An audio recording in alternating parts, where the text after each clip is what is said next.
दोस्तों अगर आप भी मोहम्मद शमी और जसप्रीत बुमराह को अच्छा गेंदबाज मानते हो तो वीडियो को जरूर लाइक कीजिएगा। दोस्तों भारत बांग्लादेश के बीच दूसरे टेस्ट मैच के दूसरे दिन मोहम्मद शमी ने वापसी करते ही हैट्रिक गेंदबाजी से चटका दिए बांग्लादेश के 5 विकेट। 100 रन पर पहुंच भी नहीं पाई बांग्लादेश की टीम। उससे पहले ही जसप्रीत बुमराह ने भी दिखाया चमत्कार। ऐसी गेंदबाजी देखकर रोहित कोहली तक के उड़ गए होश। तो दोस्तों आखिरकार भारत और बांग्लादेश के बीच दूसरे टेस्ट मैच के दूसरे दिन की पूरी हाईलाइट वीडियो आपको यहाँ दिखाने जा रहे हैं। लेकिन उससे पहले आप सभी को क्या लगता है कि जसप्रीत बुमराह और मोहम्मद शमी में से कौन अच्छा गेंदबाज है? अपनी कीमती राय हमें कमेंट करके जरूर बताइएगा। तो चलिए अब आपका ज्यादा समय ना लेते हुए शुरू करते हैं वीडियो। दोस्तों जैसा कि आप सभी तो जानते हैं कि कानपुर के ग्रीनफील्ड स्टेडियम पर भारत और बांग्लादेश के बीच दूसरा टेस्ट मुकाबला शुरू हो चुका है। और दोस्तों इस मुकाबले में भारतीय कप्तान रोहित शर्मा ने कल टॉस जीतकर पहले बल्लेबाजी करने का फैसला किया था। और जहां पहले दिन का मैच समाप्त होने तक टीम इंडिया ने 352 रन बना लिए थे, वो भी 6 विकेट के नुकसान पर। और दोस्तों आज टीम इंडिया के लिए पारी की शुरुआत रविंद्र जडेजा और रविचंद्रन अश्विन ने की, जहां इन दोनों बल्लेबाजों पर पूरा दारोमदार था अपनी टीम को यहां से और ऊंचाइयों तक लेकर जाने का। लेकिन दोस्तों आज भारतीय बल्लेबाज ज्यादा कुछ खास अच्छा प्रदर्शन कर नहीं पाए। न जाने पिच से इतनी अच्छी मदद गेंदबाजों को मिलती हुई नजर आई कि भारतीय बल्लेबाजी क्रम पूरी तरह से विफल रहा। और इस दौरान रविंद्र जडेजा 53 रन से आगे खेलने के लिए तो उतरे, लेकिन दोस्तों आज वो मात्र 4 रन और एक्स्ट्रा बना पाए। तो वहीं उनका साथ निभाने वाले रविचंद्रन अश्विन 14 रन बनाकर आउट हुए। और इसी के साथ भारत ने अपने 8 बड़े विकेट 370 रन के कुल स्कोर पर ही गंवा दिए थे। अब मैदान पर बुमराह और मोहम्मद शमी बल्लेबाजी कर रहे थे, लेकिन दोस्तों यहाँ पर मोहम्मद शमी भी मात्र 21 रन बनाकर आउट हुए। तो वहीं जसप्रीत बुमराह ने आज दूसरे दिन के मुकाबले में नजमुल हुसैन शांटू की कप्तानी के आगे अपना बल्ला चलाया नहीं और वो मात्र 11 रन बनाकर ही आउट हो गए। और इसी के साथ टीम इंडिया ने 10 विकेट के नुकसान पर 402 रन बनाए। और टीम इंडिया ने पहली पारी में 403 रन का विशाल स्कोर बांग्लादेश की टीम के आगे रख दिया था। अब दोस्तों यहाँ से ये तो साफ था कि भारत की टीम को अगर वापसी करनी थी तो वो बस अपनी गेंदबाजी से ही इस मैदान पर चमत्कार दिखा सकते थे, क्योंकि दोस्तों गेंदबाजों को ही इस पिच पर काफी मदद मिलती हुई नजर आ रही थी। अब दोस्तों बांग्लादेश की बल्लेबाजी शुरू होती है। हालांकि दोस्तों बांग्लादेश की तरफ से अब पारी की शुरुआत सादमान इस्लाम के साथ जाकिर हसन उतरे। और दोस्तों यहाँ पर जाकिर हसन और सादमान इस्लाम स्कोर को लगातार आगे बढ़ाते चले जा रहे थे। रोहित शर्मा बस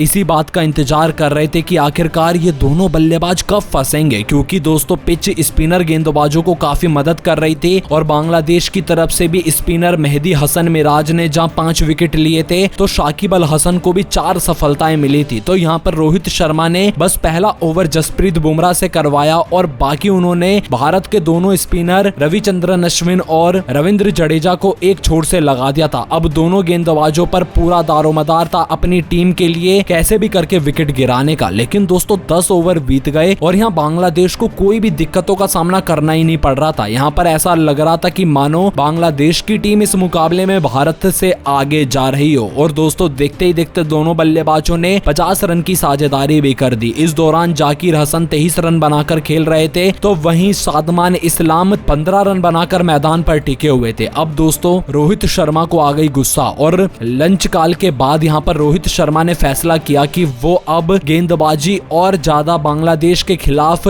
रविंद्र जडेजा और अश्विन से नहीं करवाने वाले हैं, क्योंकि दोस्तों ये पिच बस जब सुबह का टाइम था, जब धूप इस पिच पर पड़ी नहीं थी, तभी मददगार साबित हो रही थी स्पिनर गेंदबाजों को। और अब बिल्कुल भी गेंद टर्न होती हुई नजर नहीं आ रही थी। और ये रोहित शर्मा को जैसे ही पता चला तो उन्होंने फैसला किया कि एक छोर से अब जसप्रीत बुमराह को लगाया जाए और दूसरे छोर से मोहम्मद शमी को। और दोस्तों यहाँ पर दोनों गेंदबाज अब लंच के बाद स्पेल डालने के लिए आए। और दोस्तों यहाँ पर पहला ओवर जसप्रीत बुमराह ने लंच के बाद करवाया। वैसे ही उन्होंने इस 23वें ओवर की पहली ही गेंद पर सादमान इस्लाम को अपने जाल में फंसा लिया। और दोस्तों बल्ले का भारी किनारा लेती हुई गेंद पीछे खड़े रोहित शर्मा के हाथों में चली गई और स्लिप में शानदार कैच लपककर रोहित शर्मा ने लाखों करोड़ों हिंदुस्तानियों का दिल जीत लिया। और दोस्तों यहाँ पर जैसे ही सादमान इस्लाम आउट हुए तो यहाँ पर जसप्रीत बुमराह कहाँ रुकने वाले थे, उन्होंने जाकिर हसन को भी यॉर्कर लेंथ की सेटअप गेंदबाजी से फंसा लिया। और दोस्तों यहाँ 2 बड़े झटके बांग्लादेश की टीम को मात्र अब यहाँ 66 रन के कुल स्कोर पर ही लग चुके चुके थे और इस दौरान शादमान इस्लाम 32 रन बनाकर आउट हुए, तो वहीं 31 रन की पारी जाकिर हसन ने खेली। अब दोस्तों यहाँ ये दो बड़े झटके लग जाने के बाद बांग्लादेश की टीम अब इस मुकाबले में थोड़ी घबराई हुई नजर आने लग गई और दोस्तों इस घबराहट को और बढ़ाने का काम कर दिया मोहम्मद शमी ने। जी हाँ दोस्तों, अचानक से दूसरे टेस्ट क्रिकेट में मोहम्मद शमी की वापसी से पूरा देश हैरान हो गया, क्योंकि दोस्तों हम सभी तो ये सोच रहे थे कि मोहम्मद शमी इस टेस्ट सीरीज में है ही नहीं, लेकिन दोस्तों मोहम्मद शमी पूरी तरह से फिट होने के बाद भारत के लिए वर्ल्ड कप के बाद से अब जाकर अपना पहला मुकाबला खेलने के लिए उतरे। और दोस्तों मोहम्मद शमी ने आते से ही अपने पहले ओवर की पहली गेंद पर नजमुल हुसैन शांटू को बोल्ड आउट कर दिया और दोस्तों नजमुल हुसैन शांटू इस मुकाबले में मात्र 2 रन बनाकर आउट हुए। तो वहीं दोस्तों मोहम्मद शमी यही नहीं रुके, अब नजमुल के आउट हो जाने के बाद मोमिनुल हक का साथ निभाने के लिए मुशफिकुर उतरे, लेकिन दोस्तों मोहम्मद शमी ने दूसरी ही गेंद पर मुशफिकुर रहीम को भी 0 रन पर ही आउट कर दिया और 2 बड़े झटके बांग्लादेश की टीम को ये 2 गेंदों पर देकर मोहम्मद शमी ने बता दिया कि आखिरकार वो क्यों भारत के सबसे अच्छे गेंदबाजों में शुमार होते हैं। और दोस्तों यहाँ अब मोमिनुल हक का साथ निभाने के लिए शाकिब अल हसन उतरे, लेकिन दोस्तों शाकिब अल हसन भी बेचारे क्या कर पाते, यहाँ उनको एकदम पटकी हुई गेंदबाजी करवा दी मोहम्मद शमी ने और वो बिल्कुल घबरा गए, जिसके चलते गेंद हवा में उछल गई और शुभमन गिल ने ये शानदार कैच लपककर भारतीय टीम को इसी ओवर में तीसरा बड़ा विकेट दिलवाया। और दोस्तों यहाँ पर भारत की टीम ने इस मैच में शाकिब अल हसन को भी 0 रन पर ही आउट कर दिया और अब बांग्लादेश की टीम के 5 बड़े विकेट गिर चुके थे, वो भी 65 रन के कुल स्कोर पर। और मोहम्मद शमी भले अपनी हैट्रिक से चूक गए, लेकिन दोस्तों मोहम्मद शमी ने अपनी वापसी के संकेत तो पूरी दुनिया को दे दिए। अब मोहम्मद शमी की ऐसी गेंदबाजी के आगे लिटन दास और मोमिनुल हक को बड़ी चुनौती पेश हो गई थी। अब दोस्तों यहाँ पर दोनों बल्लेबाज रन भागने की कोशिश करें तब भी आउट हो जाएं और गेंद को डिफेंस करने की कोशिश करें तब भी विकेट इनका गिर जाए। तो दोस्तों यहाँ पर दोनों ने रणनीति बनाई कि चाय काल तक कोई भी रिस्क नहीं उठाते और दोस्तों का चाय काल इन दोनों बल्लेबाजों ने जैसे तैसे करके निकाल लिया। और दोस्तों अब तीसरा सेशन जैसे ही चालू हुआ तो यहाँ पर फिर मोमिनुल हक 12 रन से आगे अपने स्कोर को बढ़ाने की कोशिश में रन आउट हो गए और रविंद्र जडेजा ने ये शानदार रन आउट करके भारतीय टीम को छठा बड़ा विकेट दिलाया। और दोस्तों जैसे ही मोमिनुल हक आउट हुए तो इसी ओवर में जसप्रीत बुमराह ने अंदर आती हुई गेंद पर लिटन दास को भी फंसा लिया, जो कि मात्र 1 रन बनाकर ही आउट हो गए। अब दोस्तों 7 बड़े विकेट बांग्लादेश की टीम के गिर चुके थे और यहाँ बांग्लादेश की पारी अब पूरी तरह से बिखर चुकी थी। अब मेहदी हसन मिराज और तस्कीन अहमद पर पूरा दारोमदार था अपनी टीम के लिए स्कोर को आगे लेकर जाने का, लेकिन दोस्तों तस्कीन अहमद मोहम्मद शमी के आगे टिक नहीं पाए और वाइड यॉर्कर लेंथ की गेंद पर वो बाहर निकलकर शॉट लगाने के लिए चले गए। और दोस्तों गलती उनसे यही हुई कि शॉट लगाने के लिए तो वो गए, लेकिन हाफ हार्टेड शॉट खेलने के लिए वो अपना कैच सीधा रोहित शर्मा के हाथों में थमा बैठे, जिसके चलते भारतीय टीम को यह 8वां बड़ा विकेट मिला। और दोस्तों इसी के साथ बांग्लादेश ने मात्र 88 रन के कुल स्कोर पर अपने 8 बड़े विकेट गंवा दिए थे और भारत की टीम ने दूसरे दिन के मुकाबले में अभी तक बांग्लादेश की टीम के स्कोर को 88 से आगे बढ़ने नहीं दिया है और भारत की टीम के पास अभी भी 400 रन की बढ़त है। तो दोस्तों लगता है कि यह मुकाबला तो शायद 2 दिन में ही समाप्त हो जाए। हालांकि दोस्तों आपको हम बता दें कि भारत और बांग्लादेश के बीच खेला गया ये दूसरे टेस्ट मुकाबले का इंट्रा स्क्वाड और बेहद सत्र का मुकाबला है, जो कि दूसरे दिन खेला गया। लेकिन दोस्तों मोहम्मद शमी और जसप्रीत बुमराह की ऐसी शानदार गेंदबाजी को देख लेने के बाद आप सभी की क्या राय है और आप मोहम्मद शमी को 10 में से कितने नंबर देना चाहोगे? अपनी राय हमें कमेंट करके जरूर बताइएगा।